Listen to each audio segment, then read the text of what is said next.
Price the lord. ದೇವರ ನಮ್ಮಕ್ಕೆ ಸ್ತೋತ್ರವಾಗಲಿ. ಕಳೆದು ವಾರದ ದೇವರು ನಮ್ಮನ್ನು ಎಷ್ಟೋ ರೀತಿಯಲ್ಲಿ ಕಾಪಾಡಿಕೊಂಡು ಬಂದಿದ್ದಾನೆ. ಈ ಪರಿಶುದ್ಧ ದಿನದಲ್ಲಿ ನಾವು ಆತನನ್ನು ಆಗಬೇಕಾದರೆ ನಮ್ಮ ಜೀವಿತದಲ್ಲಿ ಕಳೆದಂಥ ದಿನಗಳನ್ನು ಜ್ಞಾಪಿಸಿಕೊಂಡು ನಾವು ಆತನಿಗೆ ಸ್ತೋತ್ರವನ್ನು ಸಲ್ಲಿಸಬೇಕು. ನಾವು ಸ್ತೋತ್ರ ಸಲ್ಲಿಸುವ ಮುಂಚೆ ದೇವರ ವಾಕ್ಯದಿಂದ ನಾವು ಉತ್ತೇಜನಗೊಳ್ಳುವ. ನಾವು ಕೀರ್ತನೆಗಾರನಾದ ದಾವೀದನ ಈ ಕೀರ್ತನೆ ಭಾಗದಲ್ಲಿ 34ನೇ ಅಧ್ಯಾಯದಲ್ಲಿ ನಾವು ನೋಡ್ತೇವೆ. ನಾನು ಯೆಹೋವನನ್ನು ಎಡಬಿಡದೆ ಕೊಂಡಾಡುವೆನು, ಆತನ ಸ್ತೋತ್ರವು ಯಾವಾಗಲೂ ನನ್ನ ಬಾಯಲ್ಲಿ ಇರುವುದು. ನನ್ನ ಮನಸ್ಸು ಯೆಹೋವನಲ್ಲಿ ಹಿಗ್ಗುತ್ತಿರುವುದು. ನಾವು ನೋಡ್ತೇವೆ, ಈ ಕೀರ್ತನೆಗಾರನಾದ ದಾವೀದನು ಹೇಳ್ತಾನೆ, ನಾನು ಯೆಹೋವನನ್ನು ಎಡಬಿಡದೆ ಕೊಂಡಾಡುವೆನು. ನಾವು ನೋಡ್ತೇವೆ, ಈ ಕೀರ್ತನೆ ಅವನು ರಚಿಸಿದ್ದು ಅಮಲೇಕರು ಅಂದ್ರೆ ದುಷ್ಟ ಜನರ ಮಧ್ಯದಲ್ಲಿ ಆತನು ಹುಚ್ಚನಂತೆ ರಚಿಸಿದಂತ ಈ ಕೀರ್ತನೆಗಾರನಾಗಿದ್ದಾನೆ. ನಾವು ನೋಡ್ತೇವೆ ಇಲ್ಲಿ ಇಂಥ ಕಷ್ಟ, ಇಂಥ ಪರಿಸ್ಥಿತಿಯಲ್ಲೂ ಆತನು ಹೇಳ್ತಾನೆ, ನಾನು ಯೆಹೋವನನ್ನು ಎಡಬಿಡದೆ ಕೊಂಡಾಡುತ್ತೇನೆ. ಆತನ ಸ್ತೋತ್ರವು ನನ್ನ ಬಾಯಲ್ಲಿರುವುದು. ಹೌದು, ಯಾವುದೇ ಸನ್ನಿವೇಶಗಳು ಬಂದಿರಬಹುದು ಅಥವಾ ಯಾವುದೇ ಪರಿಸ್ಥಿತಿಗಳು ಆತನಲ್ಲಿ ಸಂಭವಿಸಬಹುದು. ಅಲ್ಲೇ ಅಮಲೇಕರು ಅಥವಾ ದುಷ್ಟ ಜನರ ಅವನ ಮಧ್ಯದಲ್ಲಿ ಆತನು ಹೇಳ್ತಾನೆ, ನನ್ನ ಯೆಹೋವನನ್ನು ನಾನು ಕೊಂಡಾಡುತ್ತೇನೆಂಬುದು. ಅಲ್ಲಿ ಪುನಃ ಆತನು ಅಲ್ಲಿ 3ನೇ ವಾಕ್ಯದಲ್ಲಿ ಹೀಗೆ ಉಂಟು, ನನ್ನೊಡನೆ ಯೆಹೋವನನ್ನು ಕೊಂಡಾಡಿರಿ. ನಾವು ಒಟ್ಟಾಗಿ ಆತನ ಹೆಸರನ್ನು ಘನಪಡಿಸೋಣ. ಹೌದು ಪ್ರಿಯರೇ, ನಾವು ಯಾವಾಗ ಆ ಯೇಸು ಕ್ರಿಸ್ತನನ್ನು ಮನಪೂರ್ವಕವಾಗಿ ನಾವು ಸ್ತೋತ್ರವನ್ನು ಸಲ್ಲಿಸ್ತೇವೋ ಆಗ ದೇವರು ನಮ್ಮ ಮಧ್ಯದಲ್ಲಿ ಚಲಿಸ್ತಾನೆ. ದೇವರು ಈ ಸಬ್ಬತ್ ದಿನವನ್ನು, ಈ ಪರಿಶುದ್ಧ ದಿನವನ್ನು ಅಗಮ್ಯವಾಗಿ ಕೊಟ್ಟಿದ್ದಾನೆ.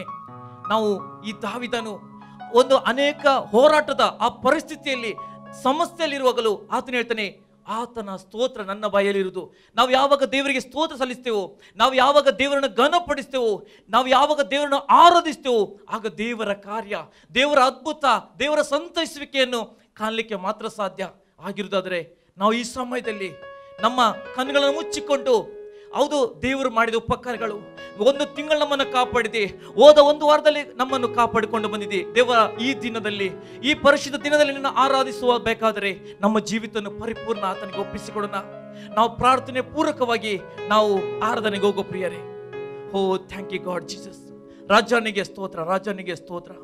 ಸ್ವರ್ಗೆ ನಮ್ಮ ತಂದೆ ದೇವರೇ, ನಿಮಗೆ ಮಹಿಮುಂಟಾಗಲಿ. ಪವಿತ್ರಾತ್ಮನೇ ದೇವ, ನೀನು ಆ ದಾವೀದನ ಕೀರ್ತನೆಗಾರನಲ್ಲಿ ನೋಡ್ತೇವೆ. ಹೌದು, ಯಾವಾಗಲೂ ನಿನ್ನ ಸ್ತೋತ್ರ, ನೀನು ಮಾಡಿದ ಉಪಕಾರಗಳು, ನೀನು ಮಾಡಿದ ಒಳ್ಳೆಯ ಸಂಗತಿಗೋಸ್ಕರ ನಾವು ಸ್ತೋತ್ರವನ್ನು ಸಲ್ಲಿಸ್ತೇವೆ. ಯಾಕಂದ್ರೆ ನೀನು ಒಳ್ಳೆಯವನಾಗಿದ್ದೆ ಕರ್ತನಪ್ಪ, ನೀನು ಒಳ್ಳೆಯವನಾಗಿದ್ದಿ ದೇವ. ಈ ದಿನದಲ್ಲಿ ದೇವ, ಹೌದು ಸ್ವಾಮಿ, ನಿನ್ನ ಮಕ್ಕಳಾಗಿ ನಾವು ನಿನ್ನ ಆರಾಧಿಸ್ತಿರುವಾಗ ನಿನ್ನ ಮಹಿಮೆ ಇಳಿದು ಬರಲಿ, ನಿನ್ನ ಪ್ರಸನ್ನತೆ ಇಳಿದು ಬರಲಿ ದೇವ. ಇದನ್ನು ನೋಡುವಂತ ಪ್ರತಿಯೊಬ್ಬರ ಜೀವಿತದಲ್ಲೂ ಅದ್ಭುತ ಕಾರ್ಯಗಳು, ಪ್ರತಿಯೊಬ್ಬರ ಜೀವಿತದಲ್ಲೂ ಬಿಡುಗಡೆ, ಪ್ರತಿಯೊಬ್ಬರ ಜೀವಿತದಲ್ಲೂ ಸ್ವಾಮಿ, ಹೌದು ಕರ್ತನಪ್ಪ, ಆ ಮಹಿಮೆಯಿಂದ ನೀನು ತುಂಬಿಸಬೇಕಾಗಿ ನಾವು ಪ್ರಾರ್ಥಿಸಿಕೊಳ್ತೇವೆ ದೇವ. ಈ ಆರಾಧನೆಯು ದೇವ ನಿನ್ನ ಘನತೆ ತರುವುದಕ್ಕೋಸ್ಕರ, ನಿನ್ನ ಮಹಿಮೆ ತರುವುದಕ್ಕೋಸ್ಕರ ನಮ್ಮನ್ನು ನಡೆಸು, ನಮ್ಮನ್ನು ಆಶ್ರಿತ ಮಾಡು. ಪ್ರಾರಂಭದ ಕಾಣುತ್ತ ಎಲ್ಲವನ್ನು ನಿನ್ನ ಅಥಾರಿಟಿಯಲ್ಲಿ ಪವಿತ್ರಾತ್ಮನೇ ನಿನ್ನ ಚಿತ್ತದ ಪ್ರಕಾರ ನಮ್ಮ ನಡೆಸಿಕೊಂಡಬೇಕಾಗಿ ನಾವು ಪ್ರಾರ್ಥಿಸಿಕೊಳ್ತೇವೆ. ಯೇಸು ಕ್ರಿಸ್ತನ ಮುದ್ದಾದ ನಾಮದಲ್ಲಿ ಬೇಡಿ ಹೊಂದಿ ತಂದೆ, ಆಮೆನ್.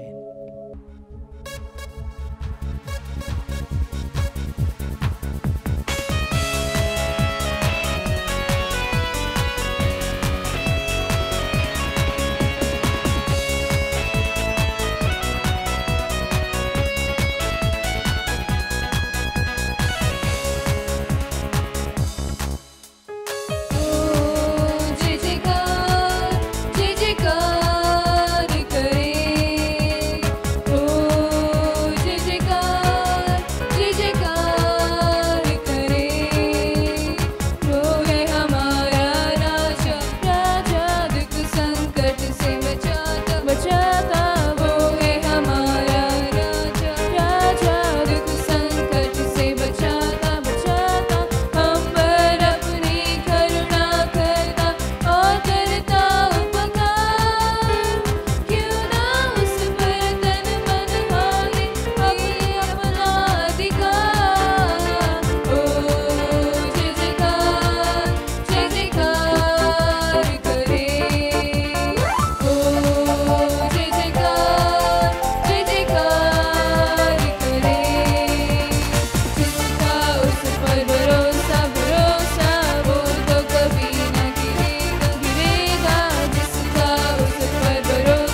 ಸ್ತೋತ್ರ ಉಂಟಾಗಲಿ. ಪವಿತ್ರತ್ವನಿಗೆ ಮಹಿಮೆ ಉಂಟಾಗಲಿ ಸ್ವಾಮಿ. ದೇವರಾಜಾದಿ ರಾಜನು ನೀನದಕ್ಕಾಗಿ ಸ್ತೋತ್ರ. ದೇವ ಕರ್ತದಿ ಕರ್ತ ನಿನಗೆ ಅದಕ್ಕಾಗಿ ಸ್ತೋತ್ರ. ಪವಿತ್ರತ್ವ ನಿನಗೆ ಮಹಿಮೆ ಸ್ವಾಮಿ, ನಿನಗೆ ಮಹಿಮೆ ಕರ್ತನಪ್ಪ. ದೇವ ನೀನೇ ರಾಜನು ಸ್ವಾಮಿ. Hallelujah hallelujah. ಓ ರಕ್ತನಕ Jesus Lord hallelujah. Holy Jesus Lord hallelujah. Thank you Lord.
ನಾಮದಲ್ಲಿ ಸ್ವಾಮಿ ಜಯವಾಗಿದೆ ಸ್ವಾಮಿ. ನಿನ್ನ ನಾಮದಲ್ಲಿ ಕರ್ತನೆಪ್ಪ ಅದ್ಭುತವಾಗಿದೆ. ನಿನ್ನ ನಾಮದಲ್ಲಿ ಸ್ವಾಮಿ ಬಿಡುಗಡೆ ಆಗಿದೆ ಕರ್ತನೆಪ್ಪ. ದೇವ ಪ್ರತಿಯೊಬ್ಬರು ನೋಡುವಂತ ಜನರಲ್ಲಿ ಸ್ವಾಮಿ ದೇವ ಹೌದು ಕರ್ತನೆಪ್ಪ, ನಿನ್ನಲ್ಲಿ ಯಾರು ರಕ್ಷಿಸಲ್ಪಡ್ತಾರೋ, ನಿನ್ನಲ್ಲಿ ಯಾರು ಪ್ರಾರ್ಥನೆ ಮಾಡ್ತಾರೋ, ನಿನ್ನಲ್ಲಿ ಸ್ವಾಮಿ ಯಾರು ಕರ್ತನೆ ಮೊರೆ ಇಡ್ತಾರೋ ಅವರ ಜೀವಿತದಲ್ಲಿ ಅದ್ಭುತಗಳನ್ನು ಮಾಡುವಂತ ದೇವರೇ ನಿನಗೆ ಮಹಿಮೆ ಉಂಟಾಗಲಿ ಕರ್ತನೆಪ್ಪ. ದೇವ ಹೌದು ಸ್ವಾಮಿ, ನಾವೇನು ಬಯಸುತ್ತೇವೆ ಅದನ್ನು ಒದಗಿಸಿ ಕೊಡುವಂತ ದೇವರೇ ನಿನಗೆ ಮಹಿಮೆ. ದೇವ ಗ್ಲೋರಿ, ಪವಿತ್ರನಿಗೆ ಸ್ತೋತ್ರ ಸ್ತೋತ್ರ ಸ್ವಾಮಿ, ರಾಜನಿಗೆ ಸ್ತೋತ್ರ. Hallelujah. Holy Spirit Jesus Lord, hallelujah. Oh, thank you Lord.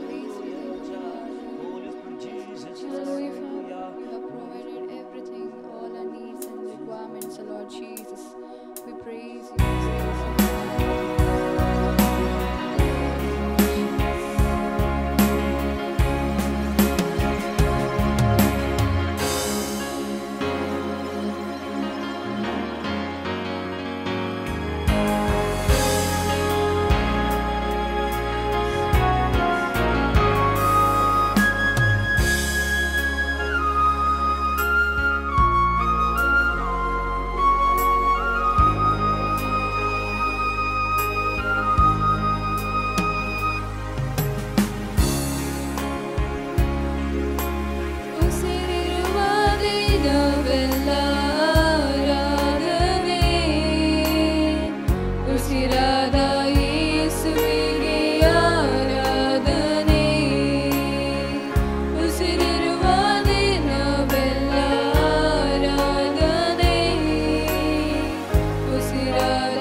ನಿಮಗೆ ಸ್ತೋತ್ರ Yes, ಉಂಟಾಗಲಿ. Lord Jesus. Oh, thank you, You God. always with us forever, O Lord Thank Jesus. you, God. Praise the Lord, worship you, Father, Almighty God, O Lord Jesus, the wonderful God. Yes, Lord Jesus, we praise you and worship you, O Lord Jesus. You have given us everything, Father, is the true source. Yes, we surrender our lives to you, O Lord Jesus. We give our lives to you, O Lord Jesus. You have set us free, O Lord Jesus. We praise you. We give thanks for everything, O Lord Jesus. You laid aside your majesty, gave up everything for me, suffered at the hands of those you have created. You took all my guilt and shame when you died and rose again. Now today you reign, and heaven and earth exalt you. I really want to worship you, my Lord.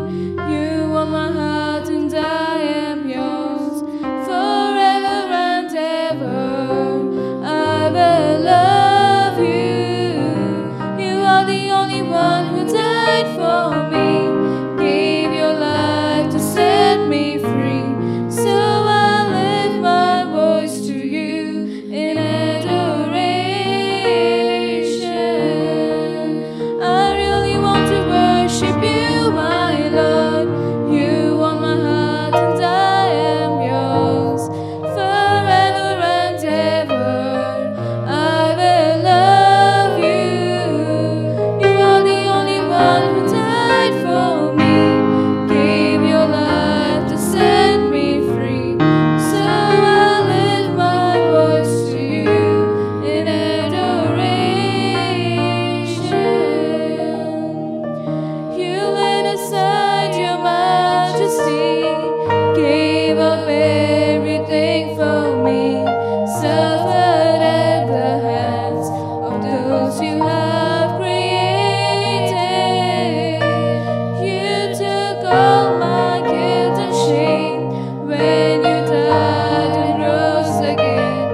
Now today you reign, and heaven and earth exalt you. I really want to worship you, my Lord.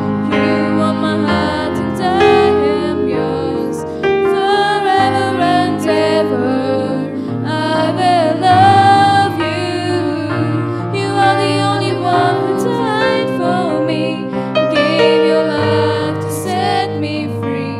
So I lift my voice to you in adoration. I really want to worship you, my Lord. You are my heart and I am yours forever and ever. I will love you. You are the only one who died for me, gave your life to set me free. So I lift my voice to you in adoration. I really want to worship you, my Lord. You are my heart and I am yours forever and ever. I will love you. You are the only one who died for me, gave your life to set me free. So I lift my voice to you in adoration.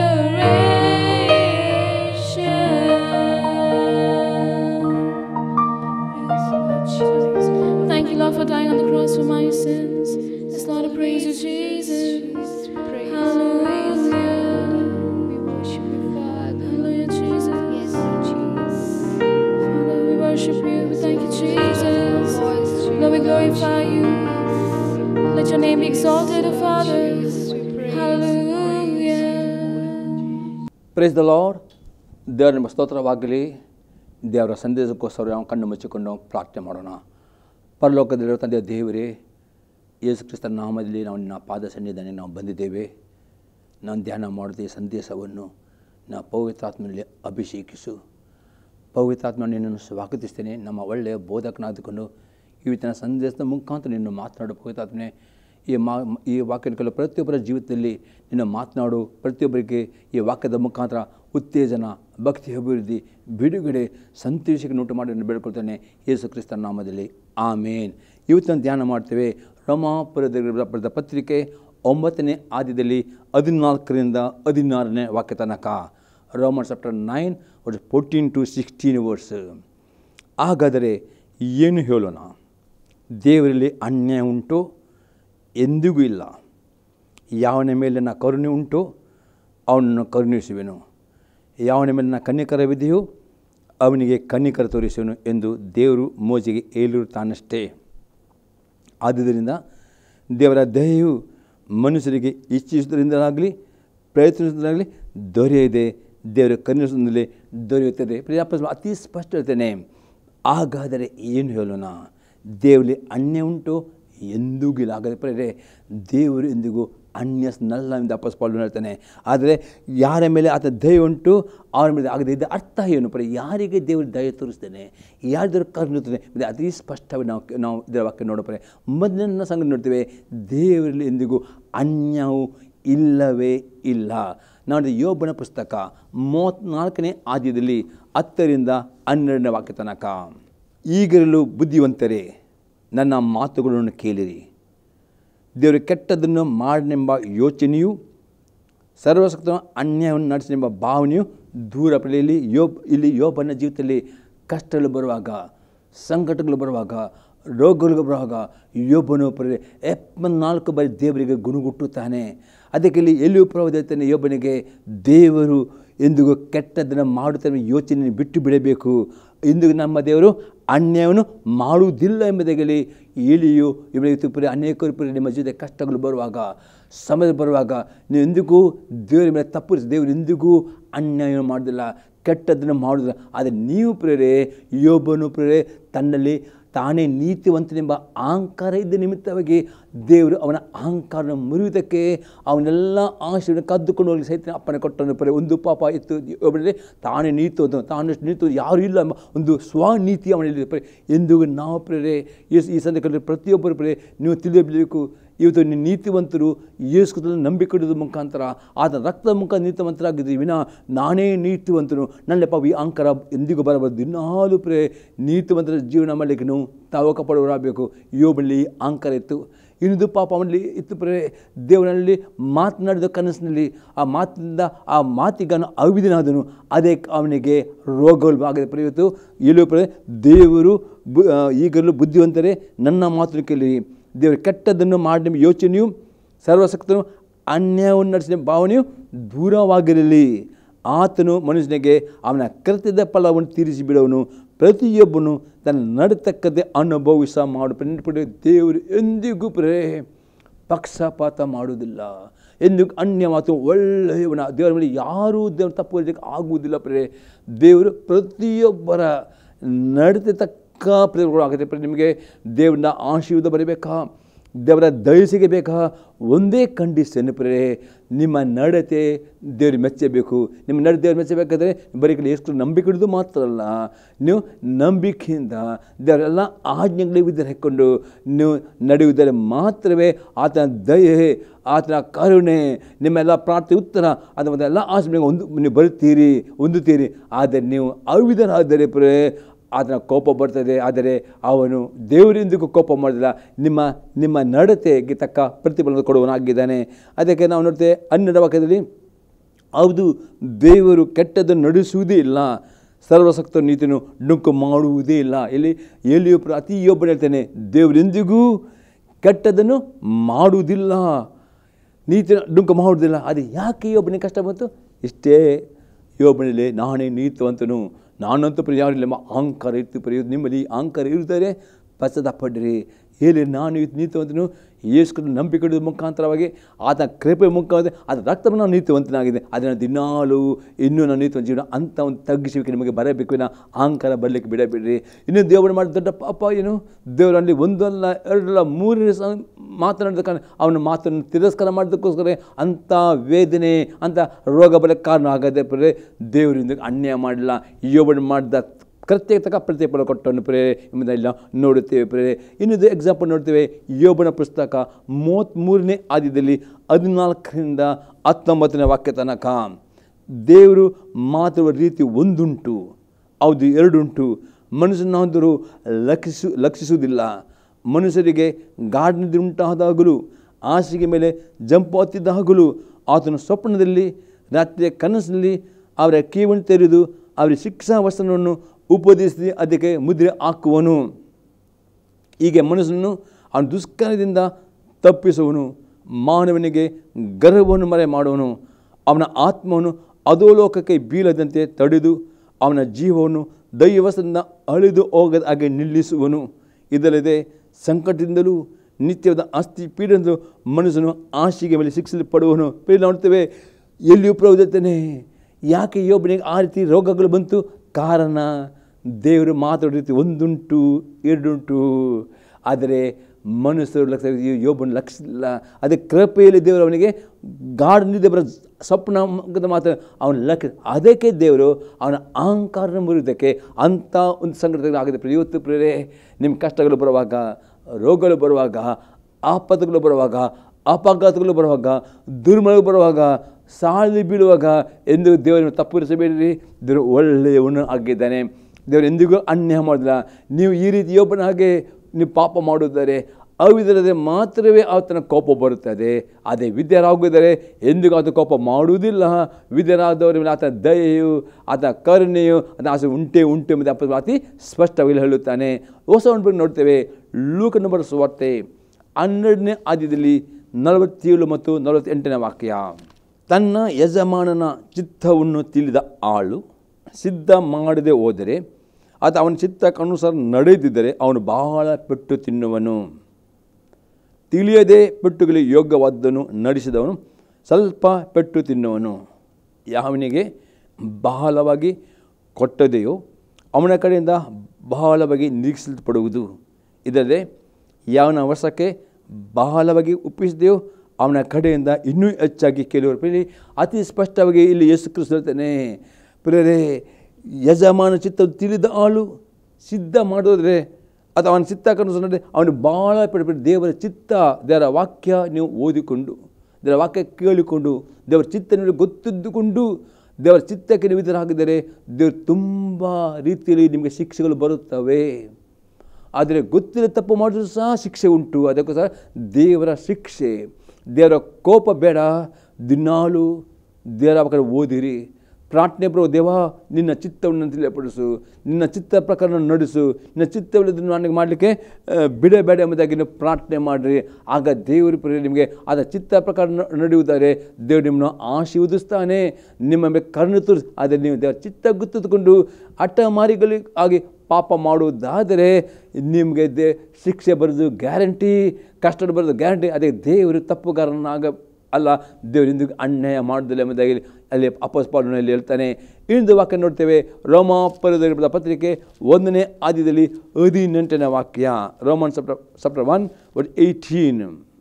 ದುಷ್ಟತನವನ್ನು ನಡೆಸಿ ಸತ್ಯವನ್ನು ಅನುಗಿಸುವವರಾದ ಮನುಷ್ಯರ ಎಲ್ಲ ವಿಧವಾದ ಭಕ್ತಿಹೀನತೆ ಮೇಲೆಯೂ ದುಷ್ಟತೆ ಮೇಲೆಯೂ ದೇವರ ಕೋಪ ತೋರಿ ಬರ್ತದೆ. ಎಲ್ಲ ಯಾರು ದುಷ್ಟತವನ್ನು ನಡೆಸಿಕೊಂಡು ದೇವರ ವಾಕ್ಯವನ್ನು ಅಡಗಿಸುತ್ತಾರೋ ಅವರ ಮೇಲೆ ಮಾತ್ರ ಕೋಪ ಬರ್ತದೆ. ಅದನ್ನು ದೇವರ ವಾಕ್ಯ ವಿಧೇಯ ನೋಡಿದರೆ ಆತನ ಕೋಪ ಎಂದಿಗೂ ಬರೀ ನೆನಪಿಟ್ಕೊಂಡ್ರೆ ದೇವರು ಪ್ರೀತಿ ಸ್ವರೂಪನು, ಆತನು ಕರುಣಾಮಯನು, ಕೃಪಾಪೂರ್ಣನು. ಆತನು ನಿಮ್ಮ ನಡತೆ, ಆತ ನಿಮ್ಮ ಹೊರಗಿನ ತೋರಿಕೆ ನೋಡುವುದಿಲ್ಲ. ಹೊರಗಿನ ತೋರಿಕೆ ನೀವು ಜನರ ಮುಂದೆ ಭಕ್ತಿವಂತ ತೋರಿಸಬಹುದು ಪರಿಜಯರಾಗೆ.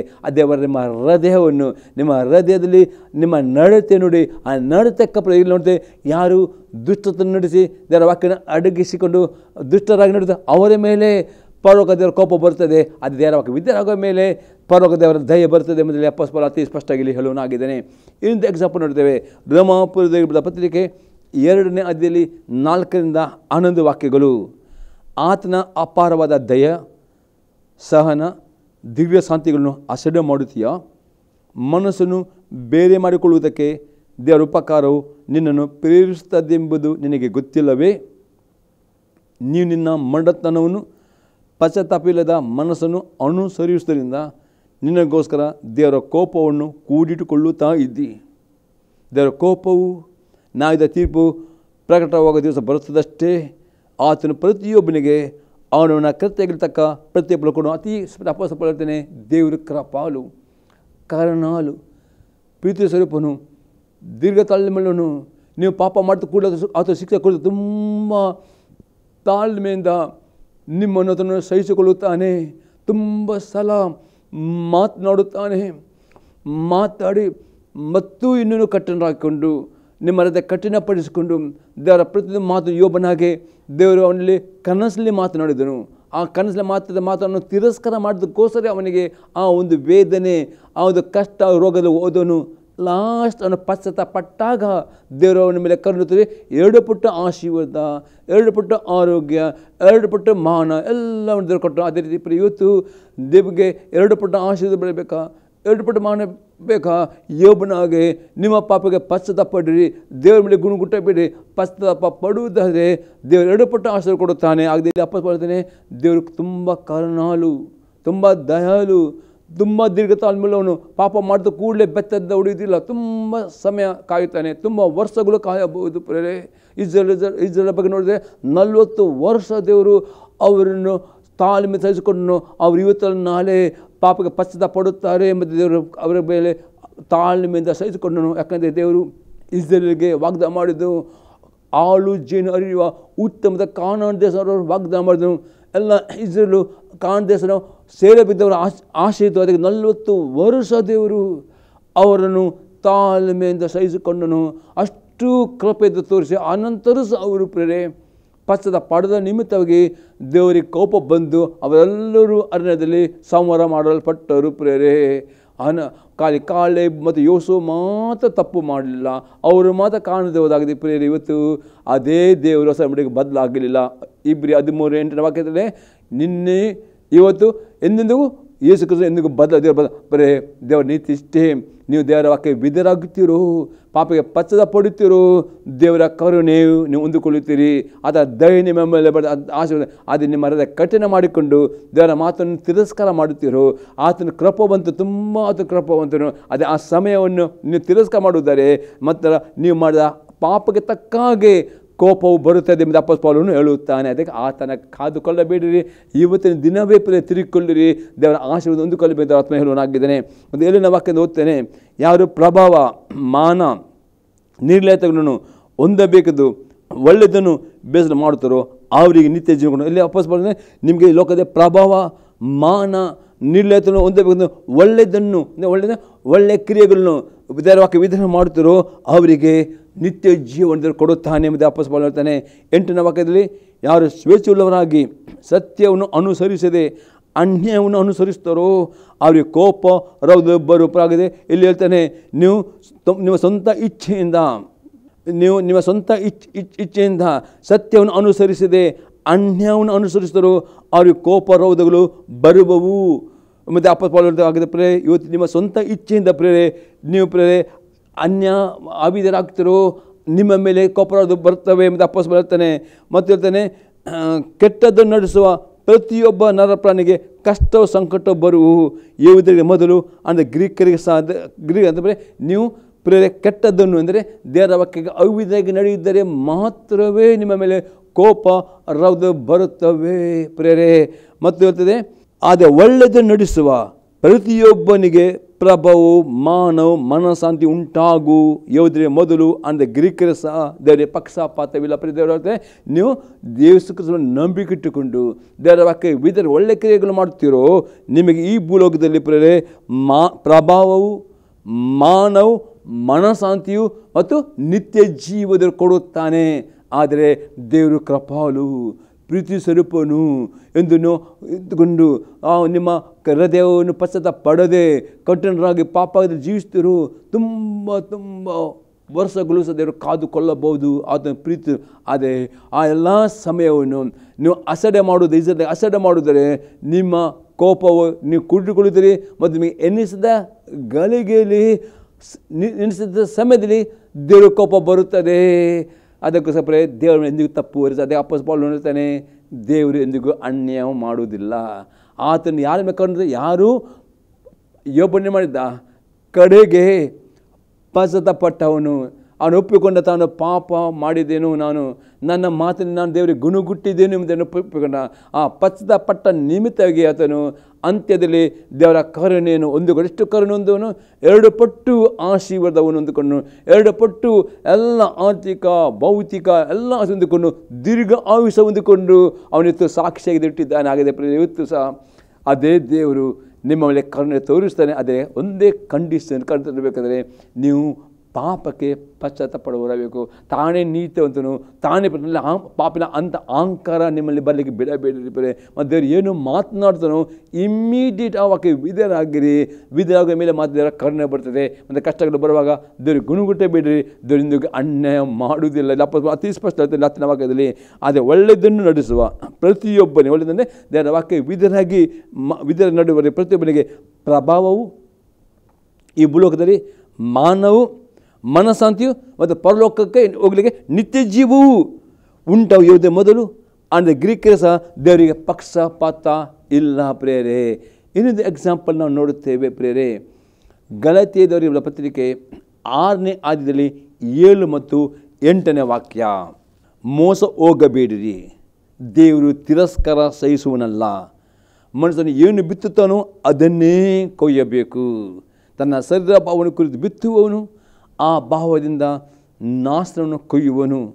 ಆತ್ಮ ಕುರಿತು ಬಿತ್ತುವವನು ಆತ್ಮದಿಂದ ನಿತ್ಯ ಜೀವನ ಕೊಯ್ಯುವನು. ಅತಿ ಸ್ಪಷ್ಟ ಈ ಭೂಲೋಕದ ನಿಯಮವಾಗಿದೆ. ಎಲ್ಲಿರ್ತದೆ?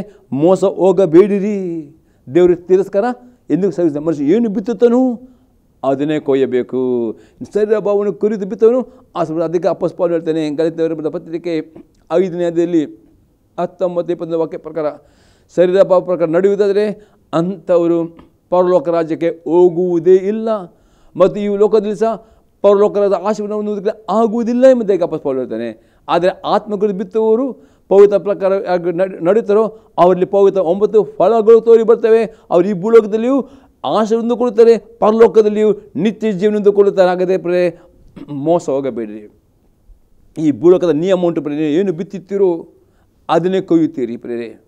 ಅದಕ್ಕೆ ವಿರುದ್ಧ ನೀವು ಕೊಯ್ಲಿಕ್ಕೆ ಆಗೋದಿಲ್ಲ. ನೀವು ತೆಂಗಿನಕಾಯಿ ಬಿತ್ತಿದ್ದಾರೆ, ತೆಂಗಿನ ಮರ ಆಗ್ತದೆ, ಆನಂತರ ತೆಂಗಿನಕಾಯಿ ಬರ್ತದೆ. ಅದೇ ನೀವು ಅವಿದಾಗುತ್ತೀರೋ ಅವಿಧೇಯತೆಯು ನಿಮಗೆ ಶಾಪವನ್ನು, ಕೋಪವನ್ನು, ಕಷ್ಟವನ್ನು, ದುಃಖವನ್ನು ಬರ ಮಾಡುತ್ತದೆ. ವಿಧೇಯರಾಗ್ತಿರೋ ಪವಿತ್ರ ಆ ವಿಧೆ ಬೀಜ ಬಿತ್ತರೋ ಆ ವಿಧೇಯತೆ ನಿಮಗೆ ಎಲ್ಲ ಆಶೀರ್ವಾದವನ್ನು ಕಾರಣ ಆಗದೆ. ಅದಕ್ಕೆ ಅಪೊಸ್ತಲ ಮೋಸ ಹೋಗಬೇಡ್ರಿ, ದೇವರು ತಿರಸ್ಕರಿಸುವುದಲ್ಲ. ಮನುಷ್ಯನ ಏನು ಬಿತ್ತುತ್ತಾನೋ ಅದನ್ನೇ ಕೊಯ್ಯಬೇಕು. ತನ್ನ ಶರೀರವನ್ನು ಕುರಿತು ಬಿತ್ತುವವನು ಆ ಭಾವದಿಂದ ನಾಶನ ಕೊಯ್ಯುತ್ತಾನೆ, ಆತನು ಬಿತ್ತುವವನು ಆತ್ಮದಿಂದ ನಿತ್ಯ ಜೀವನ ಕೊಯ್ಯುತ್ತಾನೆ. ಗಲಾತ್ಯ 5:19-23 ವಾಕ್ಯ ಇದೆ. ಅತಿ ಸ್ಪಷ್ಟ ಅಪೊಸ್ತಲ ಶರೀರ ಭಾವ ಪ್ರಕಾರ ನಡೆಯುವರು ಪರಲೋಕಕ್ಕೆ ಹೋಗುವುದಿಲ್ಲ, ಆತ್ಮದಿಂದ ಪ್ರಕಾರ ನಡೆಯುವರು ಪರಲೋಕಕ್ಕೆ ಹೋಗುತ್ತಾರೆ. ಆಶೀರ್ವಾದ ಕೊಡೋದಾಗದೆ ಪ್ರೇರೆ.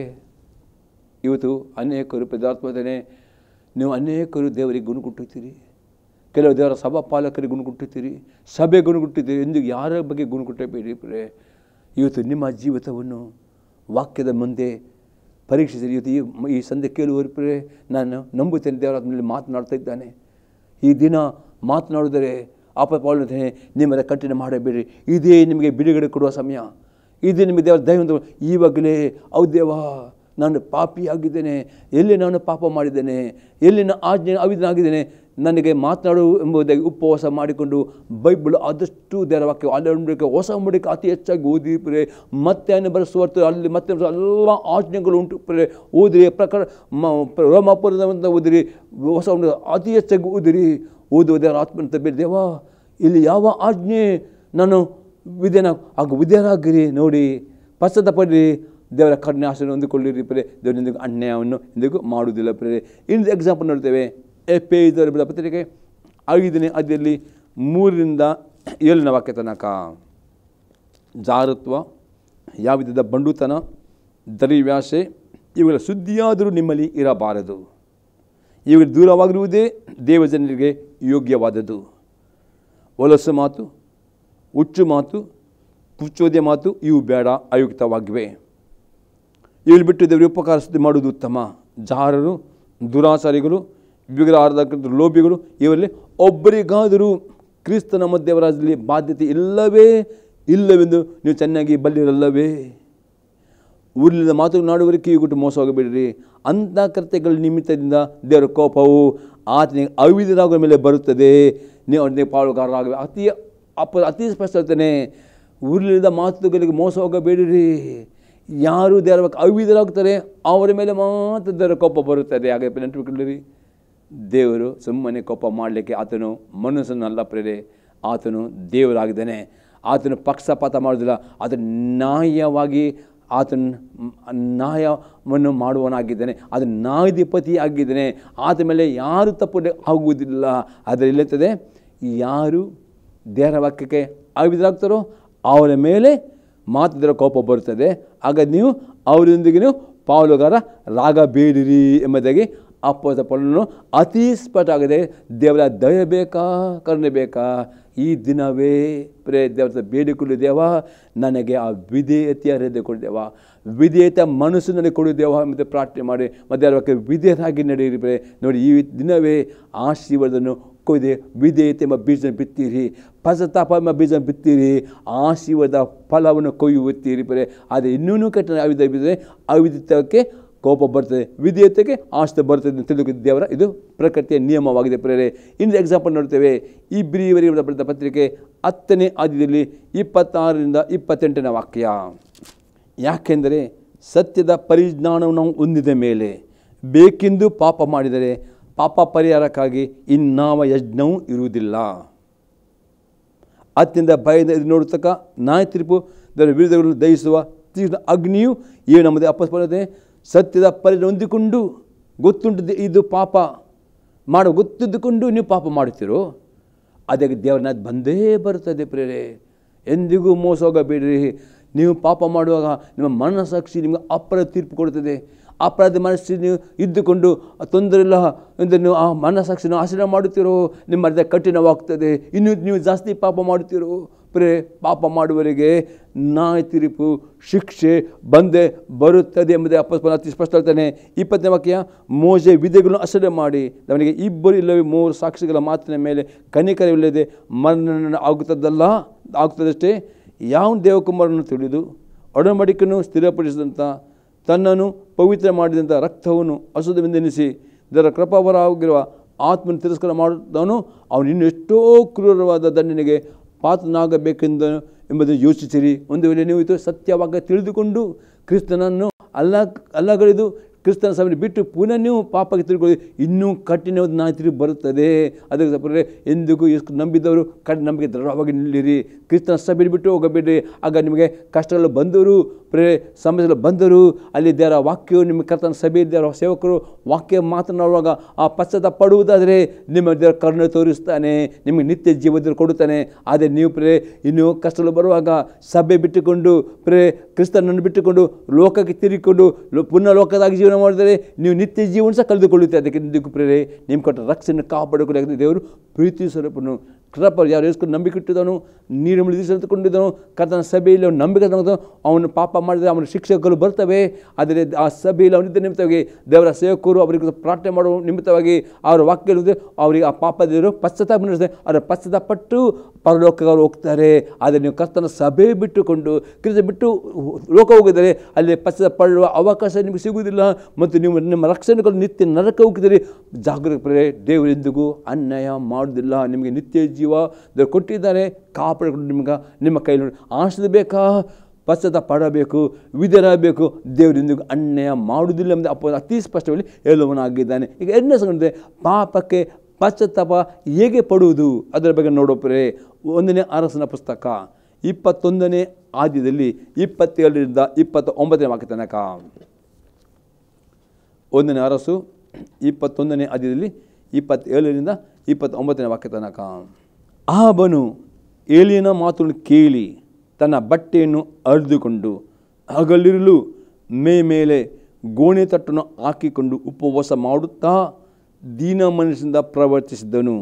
ಆದ್ದರಿಂದ ಯೆಹೋವನು ತಿಸ್ಬಿಯನಾದ ಏಲಿಯನಿಗೆ ಆಹಾಬನು ನನ್ನ ಮುಂದೆ ತಗ್ಗಿ ಹೋದನು ಕಂಡೀಯ. ಅವನು ನನ್ನ ಮುಂದೆ ತನ್ನನ್ನು ತಗ್ಗಿಸಿಕೊಂಡದ್ರಿಂದ ನಾನು ಮುಂತಿಲ್ಲದೆ ಕೇಡನು ಅವನ ಜೀವಮಾನದಲ್ಲಿ ಬರಗೊಡದೆ ಅವನ ಮಗನ ಕಾಲದಲ್ಲಿ ಅವನ ಮನೆಯ ಮೇಲೆ ಬರ ಮಾಡು ಎಂದು ಹೇಳಿದನು. ಅತಿ ಆಹಾಬನು ತುಂಬ ಕೆಟ್ಟ ಒಬ್ಬ ವ್ಯಕ್ತಿಯಾಗಿದ್ದನು. ದೇವರು ಎಲಿಯ ಎಂಬ ಪ್ರವಾದದ ಮುಖಾಂತರ ಅವನಿಗೆ ದೇವರು ನಿನ್ನ ಮಾಡಿದ ಪಾಪಕ್ಕೆ ನಿನ್ನ ಅವನ ನಾಯಿಗಳು ತಿನ್ನುತ್ತೆಂಬುದೇ ಅವನು ಅಪ್ರಾವಧೆ ಮಾಡಿದನು. ಹೀಗೆ ಪ್ರವಾದಿಗೆ ಆಹಾಬನು ಪ್ರವಾದಿ ವಿರುದ್ಧಕ್ಕೆ ಅವತ್ತು ಮಾತನಾಡಲಿಲ್ಲ. ಪ್ರವಾದಿಗೆ ಮೇಲೆ ಕೋಪ ಅವನು ಕೂಡಲೇ ಅವನು ಗೊತ್ತಿತ್ತು, ಪ್ರವಾದಿ ದೇವರ ಸೇವಕರು ಈ ಟಿವಿಯಲ್ಲಿ ಏನು ವಾಕ್ಯ ಹೇಳ್ತಿರೋ ಈ ವಾಕ್ಯಕ್ಕೆ ಜೀವ ಉಂಟು. ಅವನು ನಂಬಿದ ಎಲ್ಲಿಯ ಪ್ರವಾದಿ ಮಾತಿನ ಮಾತು ದೇವರಿಂದ ಬಂದ ಮಾತು ನೆರವೇರ್ತದೆ. ತಾನು ಮಾಡಿದ ಪಾಪಕ್ಕೆ ನನಗೆ ಆ ರೀತಿ ಹೆಸರು ಕೂಡಲೇ ಏನು ಮಾಡಿದವನು ಉಪವಾಸ ಮಾಡಿದ್ರೆ ಪಾಪಕ್ಕೆ ಪಶ್ಚಾತ್ತಾಪ ಪಡಬೇಕಾದರೆ ಒಂದು ಸಂಗತಿನೂ ಉಪವಾಸ ಮಾಡಬೇಕು. ಮತ್ತು ಬರೀ ಉಪವಾಸ ಮಾಡಲ್ಲ, ಅವನು ತನ್ನ ಪಾಪಕ್ಕೆ ಪಶ್ಚಾತ್ತಾಪಟ್ಟನು.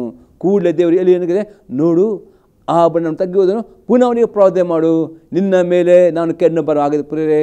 ದೇವರು ಕೃಪಾಲು ಕರುಣಾಲು.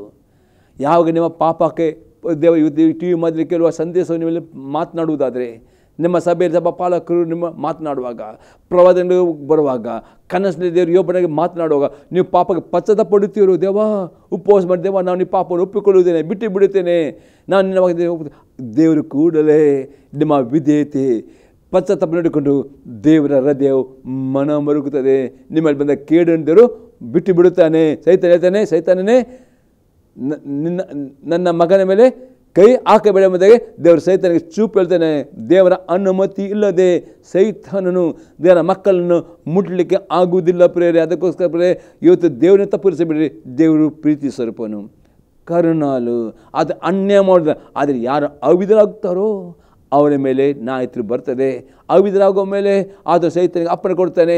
ಹೇಗೆ ಯೋಬನು ಪ್ರೇರೆ ಯೋಬನು ದೇವರ ವಾಕ್ಯ ವಿಧೇಯರಾಗುವ ಅವನಿಗೆ ಆಶೀರ್ವಾದ ಬಂತು. ಅದೇ ಅವನ ಅಹಂಕಾರ ಅವನಲ್ಲಿ ಬಂತು. ಅವನ ದೇವರ ವಾಕ್ಯ ಆಗ ದೇವರು ತಾನು ಸಹಿತ ಹೇಳ್ತಾನೆ, ನೋಡು ಅವನ ಮಾತಿಗೆ ಸೈತಾನಿಗೆ ಅನುಮತಿ ಕೊಡ್ತಾನೆ, ಅಷ್ಟೇ ಅವನ ಪ್ರಾಣ ತೆಗೆದುಬಿಡಲ್ಲ. ಹಾಗಾಗಿ ಸೈತಾನನು ಅವನ ಆಶೆ ಕತ್ತುಕೊಂಡು ಅದೇ ಪಶ್ಚಾತ್ತಾಪ ಪಟ್ಟಾಗುತ್ತೆ. ಆಗದೆ ಇದು ಪ್ರೇರೆ ದೇವರು ತಪ್ಪುರಿಸಬೇಡ್ರಿ. ನಿಮ್ಮ ಪಾಪಕ್ಕೆ ಪಶ್ಚಾತ್ತಾಪ ಆಹಾಬನು ಪಶ್ಚಾತ್ತಾಪಟ್ಟನು. ನೀವು ಪಶ್ಚಾತ್ತಾಪ ದೇವರು ನಿಮ್ಮ ಪಶ್ಚಾತ್ತಾಪ ದೇವರು ಪುನಃ ಆ ಸೇವಕರ ಮುಖಾಂತರ ಅಪರಾಧ ಮಾತನಾಡಿದಾಗೆ ನಿಮ್ಮ ಮೇಲೆ ಆತ ಕರುಣೆ ತೋರಿಸೋಣ. ಇನ್ನೊಂದು ಎಕ್ಸಾಂಪಲ್ ನಾನು ನೋಡ್ತೇವೆ ಪ್ರೇರೆ. ಯೋಬನ ಪುಸ್ತಕ 42ನೇ ಅಧ್ಯಾಯದಲ್ಲಿ 5 ಮತ್ತು 6ನೇ ವಾಕ್ಯ. ಕಿವಿಯಿಂದ ನಿನ್ನ ವಿಷಯ ಕೇಳಿದೆನು, ಈಗಲಾದರೂ ನಿನ್ನನ್ನೇ ಕಣ್ಣಾರೆ ಕಂಡೆನು. ಆದ ಕಾರಣ ನಾನು ಆಡಿದನ್ನು ತಿರಸ್ಕರಿಸಿ ಧೂಳಿಯಲ್ಲಿಯೂ ಬೂದಿ ಕುಳಿತು ಪಶ್ಚಾತ್ತಾಪ ಪಡುತ್ತೇನೆ. ನೋಡಿ ಇಲ್ಲಿ ಯೋಬನು ಲಾಸ್ಟಿಗೆ ಪ್ರೇರೆ ಅವನು ಹೇಳ್ತಾನೆ, ದೇವ ಇಷ್ಟು ನಾನು 74 ಬಾರಿ ಗುಣಗುಟ್ಟಿದ್ದ ಯೋಬನು ಹೇಳ್ತಾನೆ, ಈಗ ನನ್ನ ಬಾಯಲ್ಲಿ ಮಾತನ್ನು ತಿರಸ್ಕರಿಸ್ತೇನೆ, ನಾನು ಪಶ್ಚಾತ್ತಾಪ ಪಡ್ತೇನೆ. ಪಶ್ಚಾತ್ತಾಪ ಈ ರೀತಿಯ ಪಶ್ಚಾತ್ತಾಪ ಬರುವಾಗ 10-12 ವಾಕ್ಯ ನೋಡ್ತೇವೆ. ಯೋಬ ಪುಸ್ತಕ 10-12 ವಾಕ್ಯ. ಯೋಬನು ತನ್ನ ಸ್ನೇಹಿತರಿಗೋಸ್ಕರ ಪ್ರಾರ್ಥಿಸಿದ ಬಳಿಕ ಅವನು ದೂಸ್ಥಿತಿ ಹೋಗಲಾಡಿಸಿ ಅವನ ಸೊತ್ತನ್ನು ಮೊದಲಿಗಿಂತ ಹೆಚ್ಚಿಸಿದನು. ಯಾಕೆ ಅವನ ಸ್ನೇಹಿತರಿಗೆ ಪ್ರಾರ್ಥನೆ ಪಡೆ? ಯೋಬನಿಗೆ ಯಾರು ಬುದ್ಧಿ ಹೇಳಿದರು, ಅವನಿಗೆ ನೋವಿನ ಅವನಿಗೊಂದು ಸ್ವಭಾವ, ಯಾರು ಅವನಿಗೆ ಬುದ್ಧಿ ಇಲ್ಲ ಬಂದರೆ ಅವನಷ್ಟು ನಾನೇ ನೀತವಂತನು ಅವನು. ಅದಕ್ಕೆ ಈ 3 ಮಂದಿ ಸ್ನೇಹಿತರು ಹೋಗಿ ಅವನಿಗೆ ಬುದ್ಧಿ ಹೇಳಿದರು.